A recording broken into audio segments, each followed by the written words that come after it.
Hey guys, I'm Dr. Wallemeyer, your favorite foot and ankle surgeon.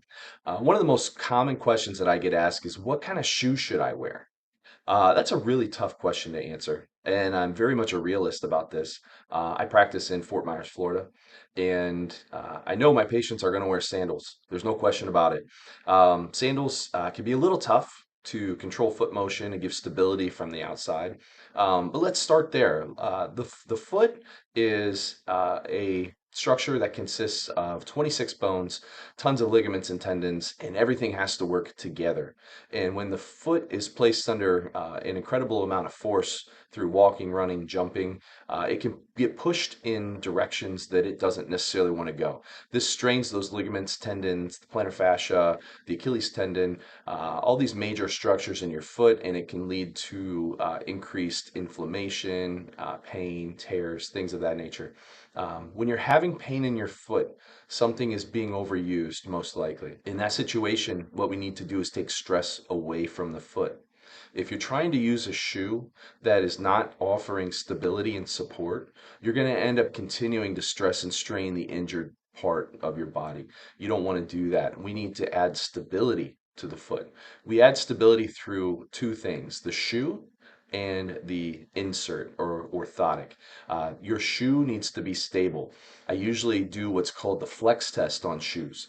And what that is, I'm going to give you an example with my shoe, is we flex the shoe. We try to bend it through the middle. And if it is bending in that spot, that's not necessarily going to provide you a lot of stability. The other thing we do is we twist the shoe and see how much it can torque. So if we can twist the front of the shoe relative to the back about 90 degrees, that's not offering enough support. We don't want to do that.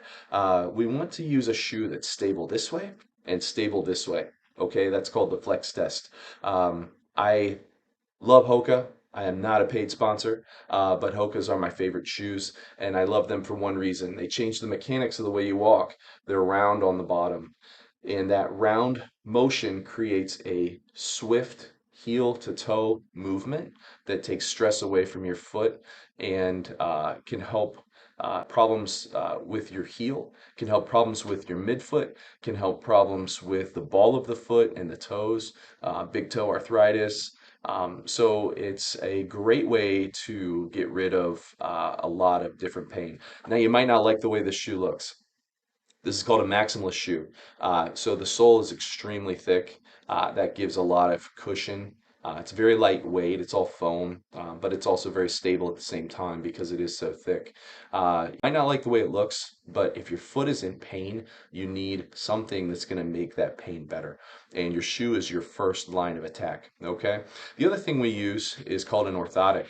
And so we have a device like this, which has an arch support. And even though you can't see it, there's a hard piece of plastic in here that is giving support to the arch of the foot. Okay, we're going to use this to help to control the motion left and right like this. And it's also going to prevent your foot from collapsing in the middle. It's an actual barrier to the foot collapsing. So we utilize orthotics, and they can be off the shelf like this one, or they can be custom. I prefer custom made for a lot of different conditions because we can actually control movement better. We can influence the foot to move in the ways we want it to move. And we can use it as a way to treat problems very conservatively without having to do anything invasive like injections or surgery. Every once in a while, that kind of stuff is necessary, but when we can avoid it, we want to do that. So I hope that explains what my approach to shoes and orthotics. The most important thing is stability. You have to maintain stability, and if you can't do that, your foot's going to continue to hurt. When it comes to sandals and flip-flops, try to look for something with some arch support. Do the flex test on your sandal. Even if there's nothing constraining the heel, you can still get a little bit of support. The other thing to do is if you're having pain in your heel, Achilles, anything like that, lifting the heel a little bit will take some pressure away from it. Now that's not good long term because that's going to cause a tightening of your calf muscle, which will lead to new problems. But if you're struggling, that's an easy thing that you can do until you can get in with your doctor to have him take a look. Hope this helps. Hope this explains my approach to everything. You're always more than welcome to come in with any questions that you've got, and we can help you figure things out. If you're having a problem like this and you'd like to get it taken care of, we'd be happy to help you. You can call our office at 239-204-5602, or you can book online at our website at fortmyersankleandfoot.com. Thanks very much. Have a great day.